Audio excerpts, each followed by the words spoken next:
नमस्कार. मैत्री स्पर्धा परीक्षा मार्गदर्शन संशोधन केंद्रामध्ये आपलं हार्दिक स्वागत. मी प्राध्यापक प्रवीण डोंगरे.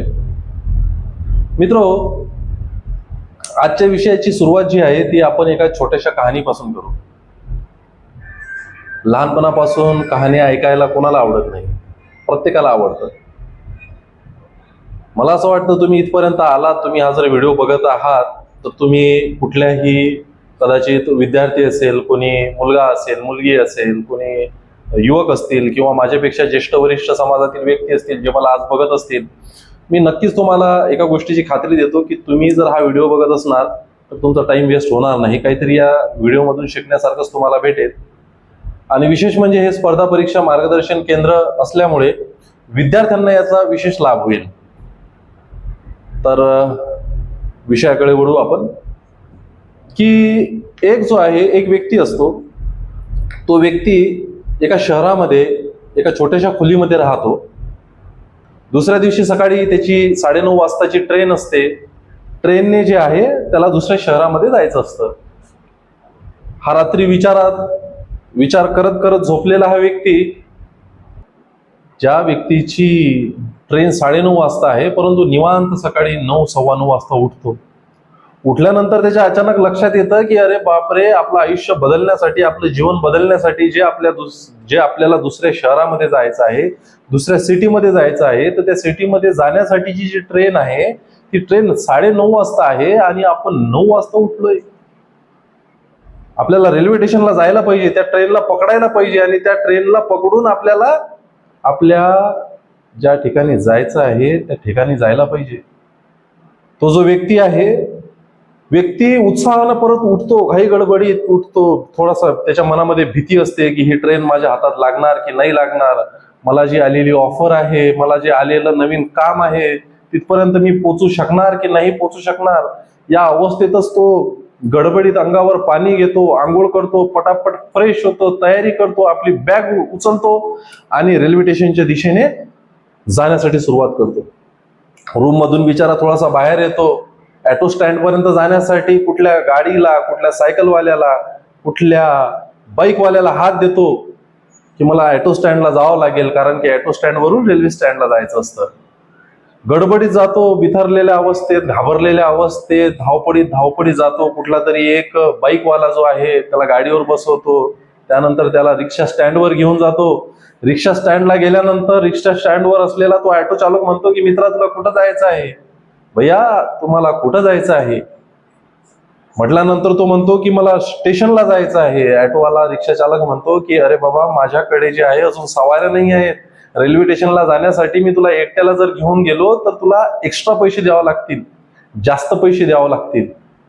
तो म्हणतो आज तुम्हाला जिथं 50 रुपये द्यायचे आहेत तिथं मी माझ्याकडून 200 घ्या, 300 घ्या, 500 घ्या, परंतु माझी रेल्वे निघून जाईल, त्या रेल्वेपर्यंत मला जायचं आहे, तर मला पटकन पोचवा. रिक्षा चालक म्हणतो की ठीक आहे, बसा. स्पेशल रिक्षा करतो. स्पेशल रिक्षा करून आता 9:15 वाजून गेलेले असतात. 9:30ला ट्रेन असते. अतिशय ट्रॅफिक असल्यामुळे, रस्त्याने अतिशय वर्दळ असल्यामुळे ऑटोवाला स्पीडनं चालू शकत नाही. रेल्वे स्टेशन फार अंतरावर असतं. परंतु हा विनवणी करतो की, ऑटोवाल्याला विनवणी करतो की भैया, दादा, काका, मामा, पटकन ऑटो घ्या, मला जायचं आहे हो, माझी ट्रेन निघून जाणार हो, मला तिथपर्यंत पोहोचवा. ऑटोवाल्याच्या मनातही दयामया येते की एवढ्या धावपळीनं जर चालला तर खरंच याचं महत्वाचं काम असेल, कुठंतरी आपणही वाट सरूची किंवा त्याला पोचवून देण्याची भूमिका निभावायला पाहिजे. आपण पटकन निघायला पाहिजे. दुसरा महत्वाचा विषय, स्पेशल ऑटो केल्या असल्यामुळे त्याला त्याचं ऐकावंच लागेल. तो धावपळीत त्या वर्दळीमध्ये तो ऑटोवाला पण जोरात घेतो आणि कसा बसा 9, 9:30 वाजायला जेव्हा 2 ते 3 मिनिटं टाइम असतात तेव्हा तो त्या रेल्वे स्टेशनला पोहोचतो. पोहोचल्याबरोबर हा जो व्यक्ती आहे हा ऑटो चालकाला पैसे देतो आणि धावत धावत जे आहे रेल्वे स्टेशनच्या आतमध्ये जातो. आतमध्ये गेल्यानंतर याच्या लक्षात येतं की आपण तिकीट काढलेलं नाही आहे, परंतु प्लॅटफॉर्मला जी आहे ट्रेन उभी आहे. प्लॅटफॉर्मला जर आपण 2 मिनिटाच्या आतमध्ये जर गेलं नाही तर ट्रेन निघून जाईल. आपल्याला तिथं पोचायला लागेल. आपल्याला ट्रेनचं तिकीट नंतर काढू, चला. चला पहिले ट्रेन पकडू, नंतर बघू पुढे काय होईल ते. बिचारा या विचाराने प्लॅटफॉर्मवरून तो जो दादरा असतो त्या दादऱ्यावरून धावत पळत जीवाच्या आकांताने पूर्ण ताकदनिशी जोरात धावत धावत जातो. हापा टाकत टाकत बस प्लॅटफॉर्मवर पोहोचणारच तर रेल्वे निघायला सुरुवात होऊन जाते.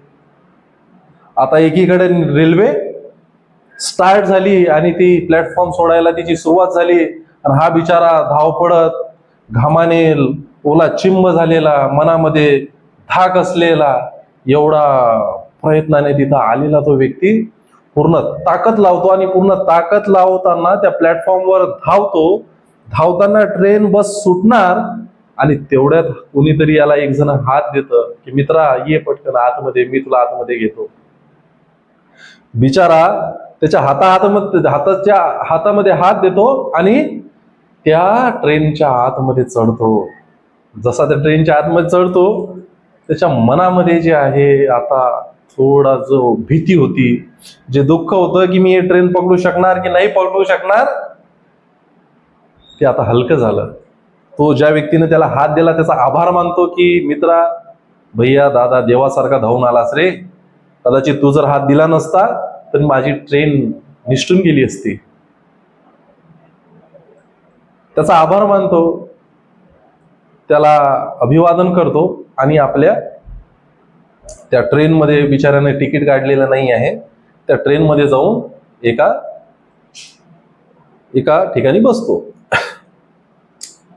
आता बसल्यानंतर काय होतं, तिथं एक टीसी येतात, तिकीट चेकर है ना. तिथं जो तिकीट चेकर येतो, तिकीट चेकरचं काम तुम्हाला सर्वांना माहित आहे. काय असतं तिकीट चेकरचं काम, की ज्यानेही अवैधपणे जो ट्रेनमध्ये आढळला असेल, ज्याच्याकडे ट्रेनचं तिकीट नसेल, त्यांना शास्ती करणे, त्यांना दंड देणे, किंवा त्यांना तिकीट एक्स्ट्रा, त्यांनी जे चूक केलेली असते त्याच्यासाठी एक्स्ट्राचे पैसे आकारून त्यांना तिकीट घ्यावं लागत असतं. तर तो टीसी बघत बघत येतो. आल्यानंतर हा घाबरलेला असतो की आता आपण या ट्रेनचं तिकीट काढलेलं नाही आहे, आणि आता टीसी हा आलेला आहे, काय करायला पाहिजे. तो टीसी त्या व्यक्तीकडे बघतो, आणि बघितल्याबरोबर त्याच्या लक्षात येतं की काहीतरी गडबड आहे. हा घामाने ओला चिंब झालेला असतो, काहीतरी गडबड आहे. टीसी त्याला म्हणतो की बाळा, तुझं तिकीट दाखव. याच्याकडे तिकीट नसतं. हा घाबरलेला, हा धावपळ करून तिथपर्यंत आलेला, याला कळत नाही की आता काय मी बोलू.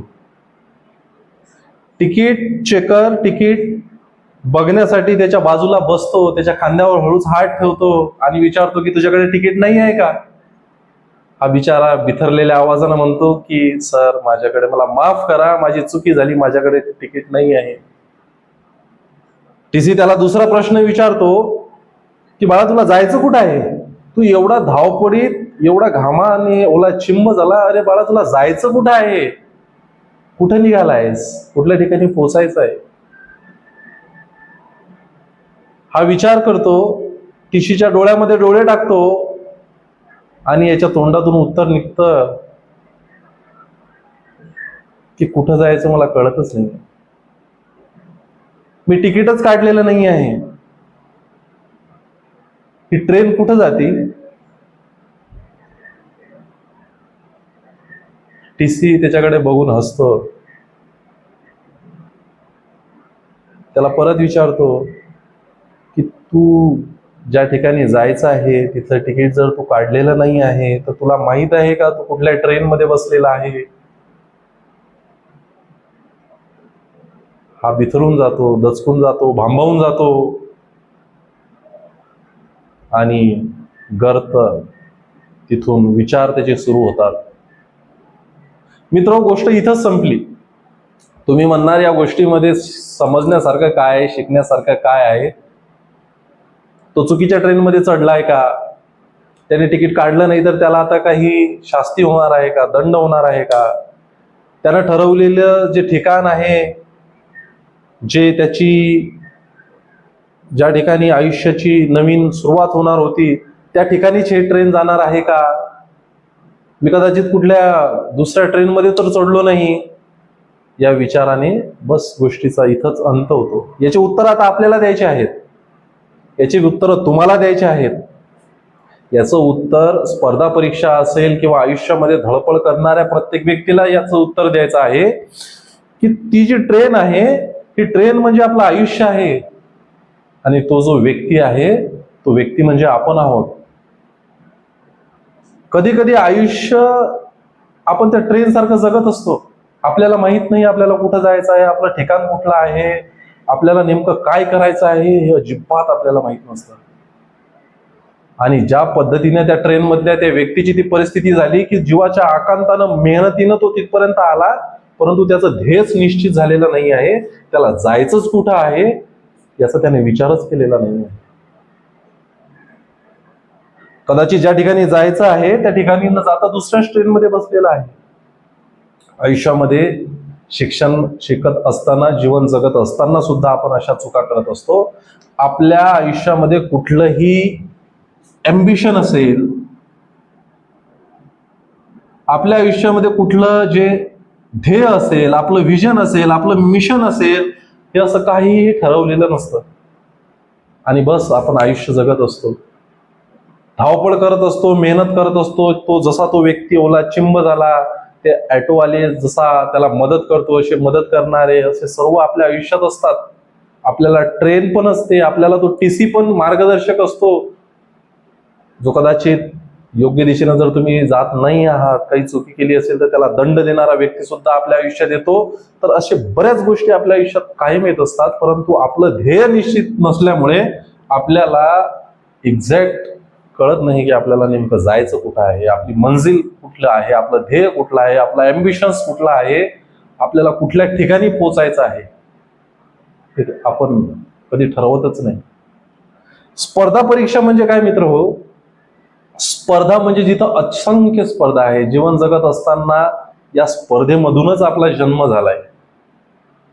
ज्याला बायोलॉजी खूप चांगल्या पद्धतीनं माहित आहे, तो सांगू शकणार की आपण या जगात येण्यासाठी, जन्म घेण्यासाठी सुद्धा हजारो करोडो लाखो शुक्राणूसोबत आपण स्पर्धा करून हे जीवन मिळवलेलं आहे. हे जीवन एवढं सहजासहजी आपल्याला मिळालेलं नाही.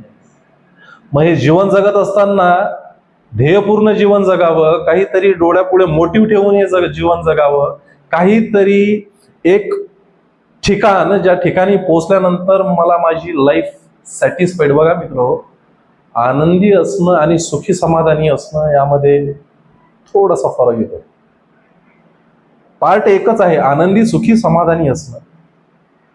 आज आयुष्यामध्ये लखपती असतील, करोडपती असतील किंवा अब्जोपती असतील, खूप पैसे कमावत आहेत, परंतु समाधानी आहेत का?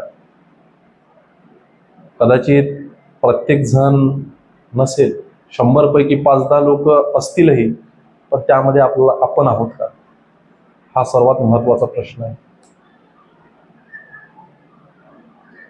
जर तुम्ही विद्यार्थी दशेमध्ये असणार तर मी तुम्हाला त्या ट्रेनमध्ये बसलेल्या त्या व्यक्तीसारखं जर तुम्ही ठरवलं असेल की तुमचं ध्येय काय आहे, जसं स्पर्धा आपलं जीवनही जर या स्पर्धेमधून जर निर्माण झालं असेल, असंख्य शुक्राणूसोबत स्पर्धा करून, लढून, झगडून, त्यांना मारून जर आपण हे जीवन मिळवलं असेल, तर या जीवनाला जोपर्यंत कुठलं तरी ध्येय, कुठलं तरी एम आपल्या डोळ्यापुढे नसेल, तोपर्यंत कुत्र्या आणि मांजऱ्यासारखं आपलं जीवन आहे. आणि तुम्हाला असं वाटतं की कुत्र्या मांजऱ्यासारखं जगावं? मग जनावरांमध्ये आणि माणसामध्ये फरक काय? माणसाला कळत असतं, आणि जे कळतं, जो माणूस विचार करतो, या विचारांवर सुद्धा विचार करू शकतो. हे निसर्गानं दिलेली सर्वात मोठी देणगी आहे आपल्याला. या एवढी मोठी देणगी कदाचित निसर्गानं कोणालाच दिली नसेल. जर तुमचं ध्येय निश्चित असेल, जर तुमचं एम्बिशन, महत्वाकांक्षा निश्चित असेल, तर तुम्हाला या पोस्ट पर्यंत जाण्यापासून कोणीही थांबू शकत नाही. अरे, एवढ्या शुक्राणूंसोबत, एवढ्या लोकांशी झगडून, भांडण करून, त्यांना मारून जर हे जीवन मिळवलेलं असेल ना, तर हे तर छोटे छोटे दगड आहेत हो. चिमणी उड, कावडा उड, बदक उड, लहानपणी खेळले असणार ना, त्यासारख्या ह्या गोष्टी आहेत. परंतु तुम्ही जर ठरवलं तर त्यासारख्या गोष्टी आहेत, नाही तर हिमालयासारख्या दृढ व्यक्तीला सुद्धा चिमणी उड, कावडा उड सारखं नाही, त्याच्या खाली दाबून टाकेल एवढं कठीण सुद्धा आहे. डिपेंड करतं की आपण कुठल्या अप्रोचने ते करतोय. जर तुम्हाला मित्र स्पर्धा परीक्षेच्या जगामध्ये जर तुमचं अस्तित्व निर्माण करायचं असेल, या स्पर्धा परीक्षेच्या प्रचंड मोठ्या अशा समुद्रामध्ये उडी घेऊन त्या स्वातंत्र्यवीर सावरकरांसारखं त्या पाण्याशी झगडून पोहून जर तुम्हाला किनाऱ्यावर यायचं असेल तर दृढ निश्चय लागेल आणि ध्येय निश्चिती, कन्सिस्टन्सी, हार्डवर्क अशा असंख्य गोष्टी लागतात. कुठलंही ध्येय जर मिळवायचं असेल तर तुमचं ध्येय पहिली निश्चित पाहिजे. या स्पर्धेच्या युगामध्ये जर तुम्हाला टिकायचं असेल तर तुम्ही UPSC करणारे असोत, MPSC करणारे असो, सरळ सेवा असेल, लिपिक असेल, तलाठी असेल, ग्रामसेवक असेल, आरोग्य सेवक असेल, रेल्वेच्या भरती देणारे असणार, तुम्ही लघुलेखक किंवा टंकलेखकची तयारी करून ती एक्झाम देणारे असणार, तुम्ही आर्मीची भरती असेल, पोलीस भरती असेल, स्टाफ सिलेक्शन कमिशन SSC असेल, किंवा महाराष्ट्र शासनाच्या लोकसेवा आयोगाचं STI, PSI किंवा असिस्टंट असेल, महसूल विभागाचे पद असतील, CRPF असेल, SRPF असेल, DED असेल, BED असेल, TET असेल, CTET असेल, IBPS असेल, बँकिंगच्या क्षेत्रामधील एक्झामिनेशन असोत, किंवा इतर ज्या कुठल्या स्पर्धेची तुम्ही तयारी करत असणार, कदाचित काही नीटची तयारी करणारे लोक असतील, सायन्स ज्यांचं आहे ते असतील, ज्यांचं कॉमर्स आहे, CA ची तयारी करणारे असतील, असे असंख्य जे शिक्षक असतील किंवा विद्यार्थी असतील जे या गोष्टीची तयारी करू लागलेत, त्यांनी पहिला प्रश्न स्वतःला विचारा की आपलं ध्येय निश्चित आहे का? आपल्याला काय बनायचं आहे आणि ते आपलं निश्चित आहे का? काही विद्यार्थी असे असतील की सरळ सेवा आली तरी आम्ही सरळ सेवा देतो, लिपिक आली तर लिपिक देतो, मधातच जर पोलीस भरती निघाली तर आम्ही पोलीस भरती देईल, मधातच आर्मी आली तर आम्ही आर्मी देईल, जर स्टाफ सिलेक्शन कमिशनचं जर कुठली गोष्ट आली तर आम्ही ते देईल, मधात CRPF ची भरती आली तर ते देईल, ग्रामसेवकची देईल, तलाठ्याची देईल, जे काही असेल ते. यामध्ये त्या ट्रेनमध्ये बसल्यासारख्या वाटसरू सारखे आहात तुम्ही. निश्चित केलेलं नाही आहे. तुम्ही मला प्रश्न करणार की सर कुठल्याही एका पदाची जर आम्ही एक्झामिनेशनची जर तयारी करू तर ते एक्झामिनेशन निघतात का? शासन खरंच दरवर्षी ती पोस्ट साठी जी पदभरती आहे ती काढतात का? त्याचं उत्तर आहे नाही. मित्र, एक एक्झाम्पल देतो मी तुम्हाला की तुमचा याचा फायदा काय होईल. जर तुमचं ध्येय निश्चित असेल, तुम्ही ठरवलं असेल की मला या दिशेने जायचं आहे, हे माझं ध्येय आहे, हा माझा रस्ता आहे, तर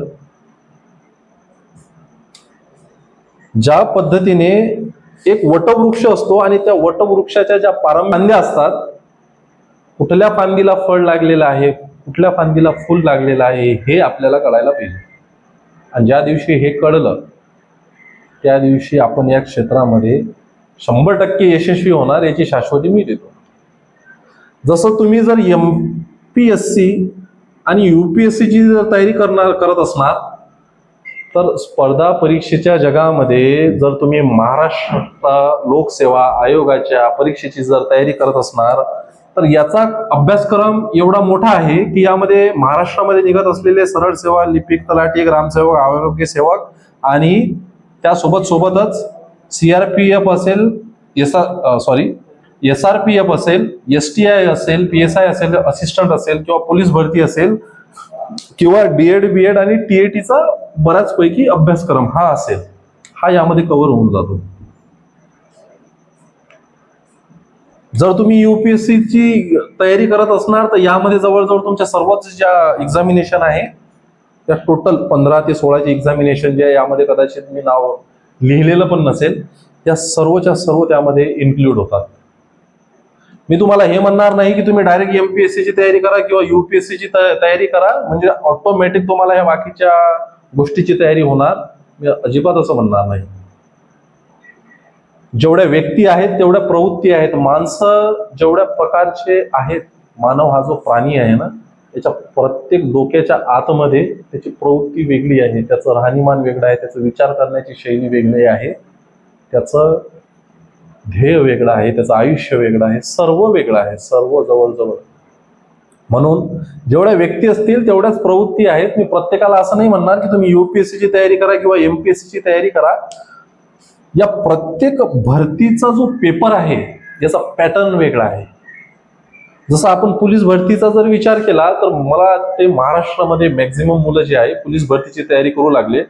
लास्ट टाइमला जवळजवळ 17-18 लाख, 20-20 लाख, 25-25 लाख एवढे विद्यार्थी जे आहे पोलीस भरतीसाठी फॉर्म भरतात. म्हणजे किती प्रचंड अशी बेरोजगारी आहे आपल्याकडे, आपल्या देशाचं असेल, महाराष्ट्राचं असेल. आपलं हे दुर्भाग्य आहे की एवढा कृषी प्रधान आणि एवढे संसाधन असलेला देश असून सुद्धा आज आपल्यावर ही वेळ आहे. त्याला बरेच प्रॉब्लेम्स किंवा बरेच कारणं आहेत, त्या विषयावर आपण नंतर कधी जाऊ. मेन आपला विषय सध्या हा आहे की किती प्रचंड अशी बेरोजगारी आहे. परंतु ही असताना सुद्धा आता या सप्टेंबरमध्ये महाराष्ट्र शासन जवळजवळ 15,000पेक्षा जास्त पोलिसांची भरती निर्माण करणार आहे. पोलीस भरतीचा जर विचार केला तर यामध्ये तुम्हाला काय काय करावं लागेल? अंकगणित करावं लागेल, महाराष्ट्राची बेसिक, भारताच्या स्वातंत्र्य चळवळीची तुम्हाला हिस्ट्री, बेसिक महाराष्ट्राचा जो आहे तो भूगोल, त्यानंतर बुद्धिमत्ता आणि मॅथ्स आणि मराठी व्याकरण. आता तुम्हाला जर तुम्ही पोलीस भरतीची तयारी करत असणार तर खरंच मला तुम्ही प्रामाणिकपणे अंतर्मनावर आपल्या हात ठेवून खरं सांगा की याचा जो सिलेबस आहे हा किती व्यक्तीने वाचलेला आहे, आणि जर वाचलेला असेल तर त्या वाचलेल्या याच्यामध्ये किती पर्टिक्युलर कुठले सब पार्ट असतील हे त्याला माहीत आहे की अंकगणितामध्ये कुठले 15 किंवा 16 जे प्रकार आहेत जे यामध्ये येतील. जसं हे अंकगणित, या अंकगणितामध्ये नॉर्मल संख्या असेल, संख्यांचे प्रकार असेल, घातांक असेल, पूर्णांक असेल, त्यानंतर ज्याला कसोट्या मराठीत म्हणतात, फ्रॅक्शन्स जे असतात, सरळ व्याज असेल, नफा तोटा असेल, त्यानंतर बेसिक गुणाकार, भागाकार, वजाबाकी असे जे सब पार्ट दिलेले आहेत हे सब पार्ट किती लोकांना माहीत आहेत?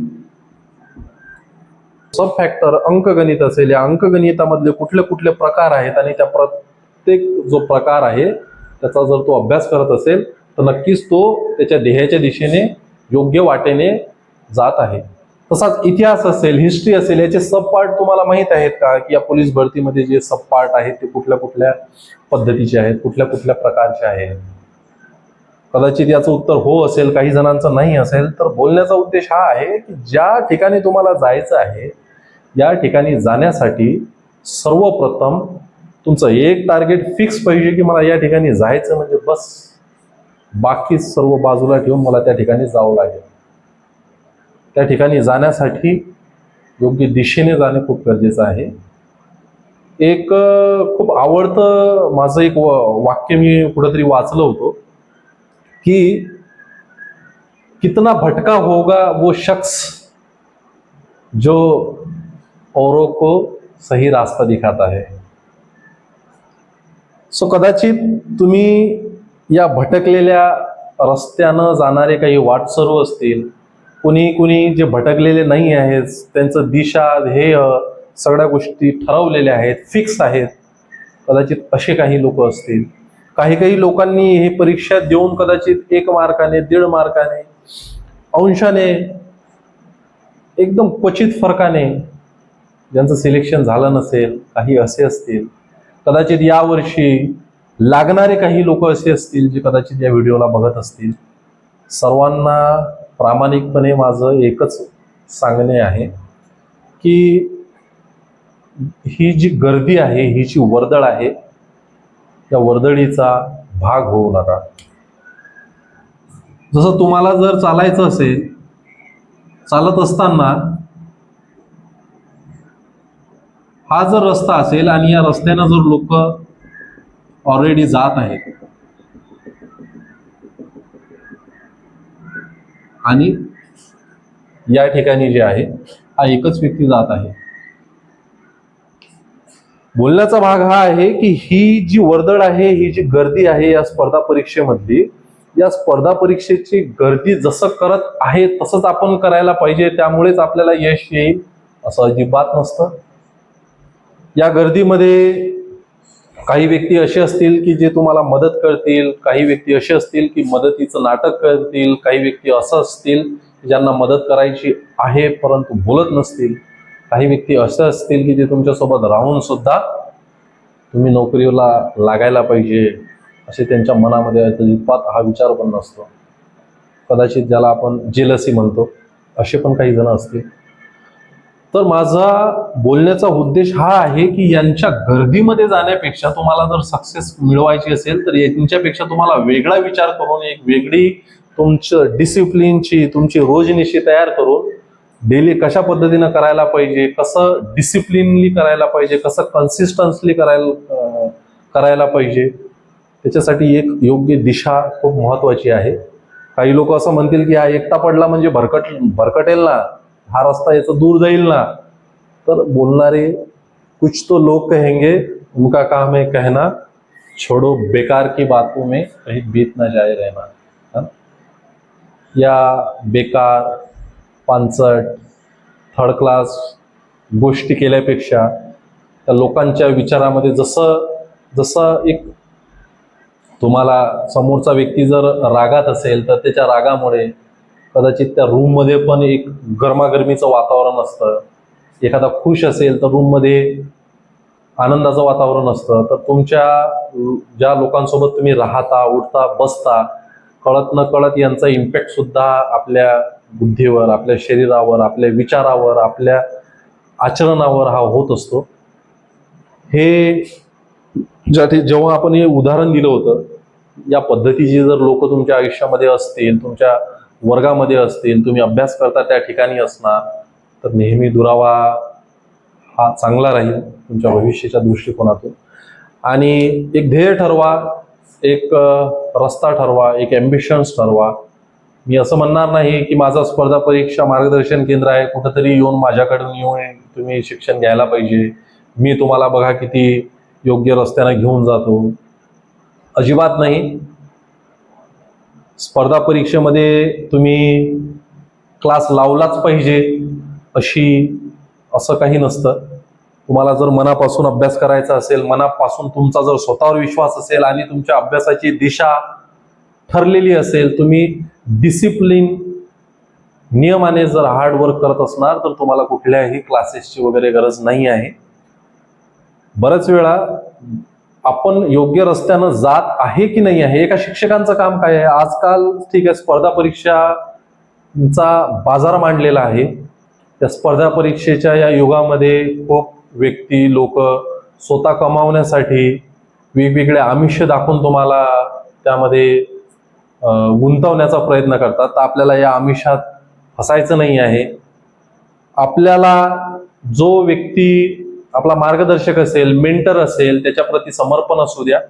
दोन पद्धतीचे लोक आहेत की खरंच ते, जसं मगाशी जे मी वाक्य म्हटलं की कितना भटका होगा वो आदमी जो औरों को सही राह दिखाता है, सही राह दाखवणारे ते व्यक्ती आहेत का, सही रस्त्याने घेऊन जाणारे ते व्यक्ती आहेत का, त्यांच्यामध्ये ती कॅपेबिलिटी आहे का, त्यांच्याच मध्ये ती एलिजिबिलिटी आहे का की हे तिथपर्यंत पोहोचू शकतात का, हे सर्वात महत्वाचं आहे. आणि कुठल्याही चांगल्या गोष्टी करत असताना एक गोष्ट तुम्ही लक्षात घ्या की ज्या ज्या गोष्टी करताना माणसाला कंटाळा येतो, आळस येतो, करावं वाटत नाही, मॅक्झिमम त्या पद्धतीच्या गोष्टी ह्या आपल्यासाठी खूप कामाच्या असतात आणि ते आपल्याला पुढे घेऊन जातील, आयुष्यामध्ये यशस्वी बनवण्याच्या दृष्टिकोनातून फायदेशीर असतात. आणि ज्या ज्या गोष्टी करताना आपल्याला खूप आनंद होतो, मजा येते, आनंद वाटतो, असं वाटतं की बस हेच करत राहावं. त्या प्रत्येक गोष्टी आयुष्यात माणसाला मागे ओढत असतात. बोलण्याचा उद्देश हा आहे मित्र हो, की जर योग्य मार्गदर्शक, योग्य दिशा देणारे, योग्य डिसिप्लिनमध्ये तुम्हाला बांधणारे, योग्य योग्य दृष्टिकोन शिकवणारे जर कुठलाही क्लास असेल, तुमच्या जवळपास असेल, तुमच्या ओळखीचा असेल, तर त्या ठिकाणी तुम्हाला जाण्यास काही हरकत नाही. परंतु भात हा शिजलेला आहे की नाही शिजलेला आहे हे बघण्यासाठी पूर्ण पातीलं बघण्याची गरज नसते. एक शीत जरी आपण उचललं तर आपल्या लक्षात येऊन जातं की भात शिजलेला आहे की नाही आहे. तुम्ही प्रत्येक ठिकाणी ज्या ज्या ठिकाणी स्पर्धा परीक्षा क्लासेस आहेत त्या ठिकाणी जेव्हाही तुम्ही पैसे देण्याच्या पूर्वी 2 दिवस 4 दिवस हे लक्षात घ्या की तो व्यक्ती त्या कॅपेबिलिटीचा आहे का, तो व्यक्ती त्या स्तरावर तुम्हाला घेऊन जातो का.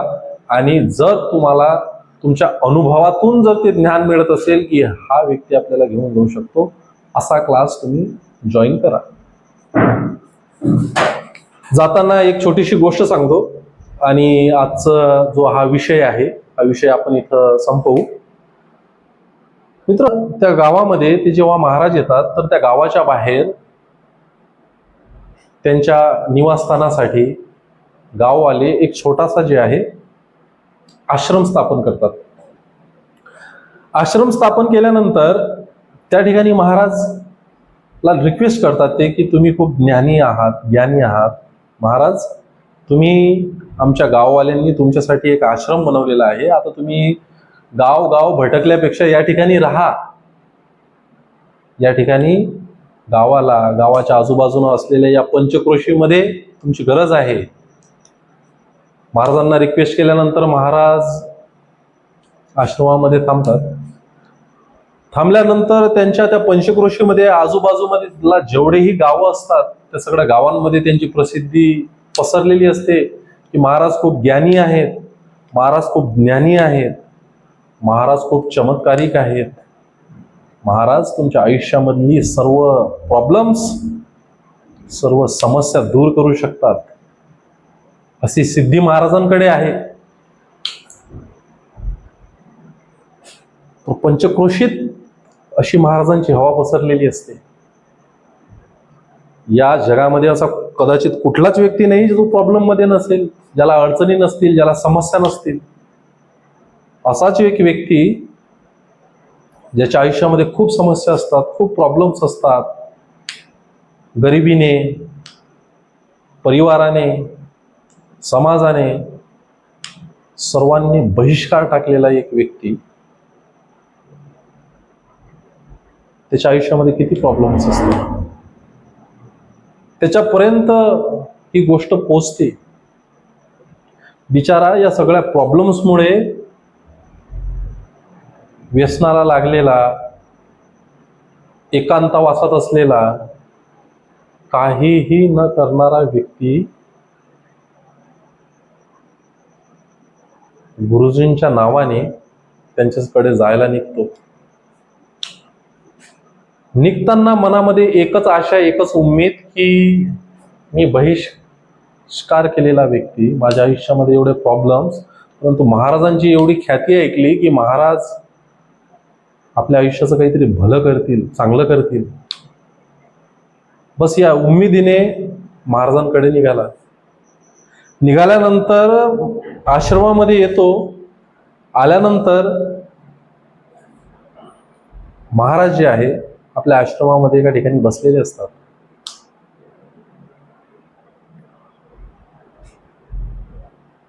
बसल्यानंतर हा एका शिष्याकडे निरोप पाठवतो की महाराजांना सांग, माझ्या आयुष्यामध्ये खूप प्रॉब्लेम्स आहेत, खूप अडचणी आहे, मला याच्यामधून कसं बाहेर पडावं हे कळत नाही आहे, मी काय करायला पाहिजे. मी कुठलीही गोष्ट जेव्हा करायला जातो तर ती यशस्वी होत नाही, सक्सेस होत नाही. महाराजांना माझा हा निरोप दे, मला त्यांना भेटायचं आहे. शिष्य महाराजांना निरोप देतो. निरोप दिल्यानंतर महाराज जे आहे शिष्याच्या मार्फत त्याला आतमध्ये बोलावतात. आतमध्ये बोलावल्यानंतर त्याच्या सर्व समस्या जाणून घेतात. जाणून घेतल्यानंतर महाराज त्याला एक शब्द देतात की एक काम कर, उद्या सकाळी 5 वाजता आपल्या गावाच्या बाजूने जी नदी वाहत आहे त्या ठिकाणी तू ये. तुझ्या आयुष्यामधल्या सर्व समस्या मी दूर करेल. आणि त्याच्या डोक्यावर हात ठेवून त्याला आशीर्वाद देतात. हा बिचारा माणूस उत्साहानं आनंदाने खुश होतो की आता उद्या माझ्या आयुष्याचं भलं होणार आहे. उद्या माझ्या आयुष्यामध्ये काहीतरी महाराज चमत्कारिक करतील आणि माझं जे आयुष्य आहे ते चांगलं होणार आहे, खूप बढिया होणार आहे.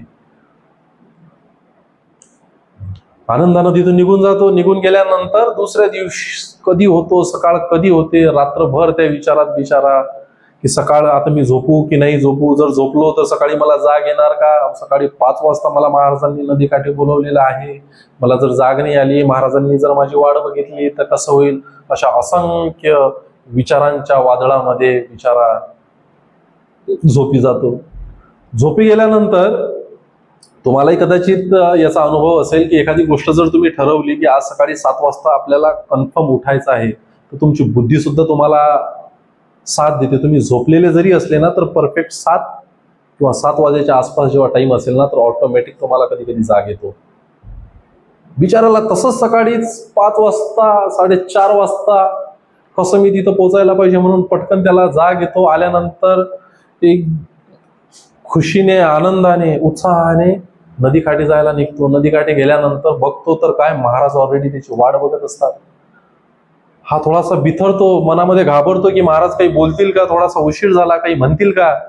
महाराज स्मित हास्य करतात आणि त्याला जवळ बोलवतात की बाळा ये, तुझ्या आयुष्याचं आता आपण भलं करू. महाराज त्याला जवळ बोलावतात. जवळ बोलावल्यानंतर त्याचा हात पकडतात, हात धरतात. हात धरल्यानंतर त्याला पाण्यामध्ये पहिले गुडघ्या एवढ्या पाण्यामध्ये, नंतर कमरी एवढ्या पाण्यामध्ये, नंतर छाती एवढ्या पाण्यामध्ये आतमध्ये घेऊन जातात.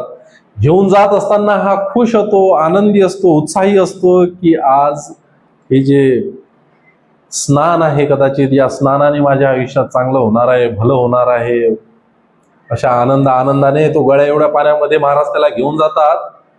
गळ्या एवढ्या पाण्याच्या आणखी जेव्हा पुढे जातो त्याच्या नाकापर्यंत पाणी येत असतं, तरी बिचारा खुश असतो की आज आयुष्याची डुबकी लागणार आहे. गंगेची डुबकी कदाचित महाराज इथंच देतात की काय. या आनंदाने तो आणखी समोर जातो. समोर गेल्यानंतर महाराज त्याला आणखी पाण्यात घेऊन जातात. आणखी पाण्यात घेऊन गेल्यानंतर नाकापेक्षा वर पाणी त्याच्या होऊन जातं. महाराज आणखी त्याला आतमध्ये ओढतात. तो बाहेर निघण्याचा प्रयत्न करतो. महाराज आणखी त्याला ओढतात. आता त्याच्या नाकातोंडामध्ये पाणी जाण्यासाठी सुरुवात झालेली आहे आणि तो जीवाच्या आकांताने जो उत्साह होता, जी खुशी होती, जो आनंद होता तो दूर राहिला. आता तो घाबरतोय, दचकतोय की महाराज एवढ्या गहऱ्या पाण्यामध्ये मला काय घेऊन जात आहे. आणि असं करत करत महाराज उडी मारतात आणि त्याच्या खांद्यावर जाऊन बसतात आणि त्याला पाण्यात दाबण्याचा प्रयत्न करतात. बिचारा घाबरतो, दचकतो, जीवाच्या आकांताने प्रयत्न करतो. महाराज कुठंतरी त्याच्या छातीवर बसलेले, डोक्यावर बसलेले, त्याला कळत नाही काय करायला पाहिजे काय नाही. महाराज वरून त्याला दाबण्याचा प्रयत्न करतात. अरे आयुष्याचं भलं करण्यासाठी महाराज आले की जीव घेण्यासाठी महाराज आले हे त्याला कळत नाही. आणि तरी बिचारा जीवाच्या आकांताने पूर्ण ताकदनिशी महाराजाला ओढतो, महाराजाला ढकलतो आणि कसा बसा पोहत पोहत त्या नदीच्या किनाऱ्यावर पोहोचतो. नदीच्या किनाऱ्यावर पोहोचल्यावर याला कळत नाही की काय करायला पाहिजे काय नाही. नाका तोंडात पाणी गेलेलं, बिथरलेला, घाबरलेला, हातापायाने थरथर करू लागला आणि महाराजांकडे बघतो तर महाराज स्मित हास्य करत म्हणतात की बाळा तुझ्या आयुष्याचं भलं करतोय, थोडा पाण्यामध्ये ये ना. हा रागाने म्हणतो की अरे थेरड्या म्हाताऱ्या, अरे तू माझ्या आयुष्याचं चांगलं करण्यासाठी बोलावलं की तू मला जीवाने मारण्यासाठी बोलावलंय रे. महाराज परत स्मित हास्य करतात की आयुष्याचं भलं करायचं नाहीये का. अरे भलं करायचं असेल तर तुला या पाण्यामध्ये यावंच लागेल. तो म्हणतो भलं भलं तिकडे गेलं गंगेत, मला जायचं आहे. तू मला भलं करण्यासाठी नाही, तू मला जीव घेण्यासाठी बोलावलेला आहे. स्मित हास्य करत महाराज त्याच्या जवळ येतात आणि महाराज म्हणतात की बाळा ज्या पद्धतीने तुझ्या आयुष्यामध्ये असंख्य प्रॉब्लेम्स आहेत, असंख्य समस्या आहेत, बहिष्कार केलेला आहे लोकांनी तुझ्यावर, या सर्व गोष्टींमधून जो तुला जर बाहेर पडायचं असेल, तुला जर बाहेर निघायचं असेल, तर ज्या पद्धतीने जीवाच्या ताकदीने, जीवाच्या आकांताने, दृढ निश्चयाने आणि पूर्ण ताकद लावून तुम्हाला तुझ्या मानगटीवरून खाली पाडलं आणि बाहेर निघाला, ही जी ताकद तू लावलेली आहे तुझ्या आयुष्यामध्ये, कुठल्याही गोष्टीमध्ये तू एवढी ताकद लाव, एवढ्या समर्पण भावाने जर तू जिद्दीने जर ताकद लावली ना, तर त्याला कोणीही थांबवू शकत नाही, कोणीही रोखू शकणार नाही. मित्र, या गोष्टीवरून, या महाराजांच्या या मार्मिक बोलण्यावरून आपल्याला काय लक्षात येतं? तुमच्या आयुष्यात तुम्हाला जी कुठली गोष्ट करायची असेल, समस्या असतील, अडचणी असतील, एकटे पडले असणार, बोलण्याचा उद्देश एवढा आहे की जीवाच्या आकांताने त्या व्यक्तीने, त्या महाराजांना ढकलून जो प्रयत्न केला स्वतःचा जीव वाचवण्यासाठी, त्या ताकदने जर तुम्ही एखादी गोष्ट करण्याचा, त्या की ही जर गोष्ट झाली नाही तर कदाचित जीव जाईल माझा, एवढी जर ती तुमच्याशी एकरूप झाली ना, तर ती मिळवण्यापासून तुम्हाला कोणीही रोखू शकत नाही. सो तुम्ही ज्या कुठल्या गोष्टीची तयारी तुमच्या आयुष्यात करत असणार, बिझनेस असेल किंवा इतर काही असेल, हा व्हिडिओ मॅक्झिमम स्पर्धा परीक्षेच्या विद्यार्थ्यांसाठी, युवकांसाठी आहे. तर ज्या लोकांना स्पर्धा परीक्षेच्या विद्यार्थ्यांना स्पर्धा परीक्षेच्या या समुद्रात उडी मारायची असेल, तर नक्कीच तुमचं या समुद्रामधलं ध्येय, तुमचं ॲम्बिशन्स, तुमची दिशा ठरवा. शेवटी लेक्चर संपण्यापूर्वी इथं विद्यार्थ्याच्या खाली आपण लिहिलेला युवक म्हणजे काय, हे लेक्चर इथं संपण्याच्या पूर्वी स्वामी विवेकानंद युवक म्हणजे काय, तर स्वामी विवेकानंदांनी युवकांसाठी काही विचार मांडलेले आहेत, एक कविता केलेली आहे.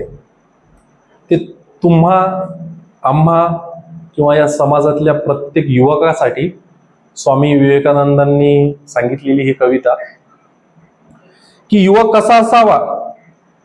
स्वामी विवेकानंद काय म्हणतात, त्यांना तुमच्या, माझ्या किंवा समाजातल्या युवकाकडून काय अपेक्षा आहेत, ते स्वामी विवेकानंदच्या विचारात, की युवक कसा असावा. चेहऱ्यावर ज्याच्या तेज आहे, देहामध्ये ज्याच्या शक्ती आहे, मनामध्ये ज्याच्या चारित्र्य ज्याचे शुद्ध आहे, तोच खरा युवक आहे. तर मित्रांनो, स्वामी विवेकानंदांच्या विचारांमधील युवक आपण असाल अशी अपेक्षा करतो, आणि यांच्या विचारांमधीलच एक अधिकारी, कर्मचारी किंवा प्रशासनामध्ये जाण्यासाठी तुम्ही जेही प्रयत्न करत असणार, तर त्या प्रयत्नांना खूप खूप माझ्या शुभकामना. आणि या विषयाशी संदर्भात बोलताना तुम्हाला जर काही त्रुटी आढळल्या असेल तर नक्कीच कॉमेंट बॉक्समध्ये सांगा, की ज्या माध्यमातून तुमचा टाइम वेस्ट, तुमचा जो वेळ आहे तो वेस्ट जाणार नाही फ्युचरमध्ये, आणि मलाही तुमच्या कॉमेंट्समधून काहीतरी शिकण्यासारखं मिळेल. तर नक्कीच कॉमेंट्स करा. हा विषय जो मांडला, हा जर योग्य वाटत असेल तर याला लाईक करा. आणि सर्वात महत्त्वाचं की कदाचित तुमच्याशी हा विषय रिलेट करू शकतो, जुळू शकतो. तुम्हाला असं वाटत असेल की हा विचार आणखी लोकांपर्यंत पोहोचला पाहिजे, तर त्या सर्वांसोबत हा व्हिडिओ शेअर करा. धन्यवाद.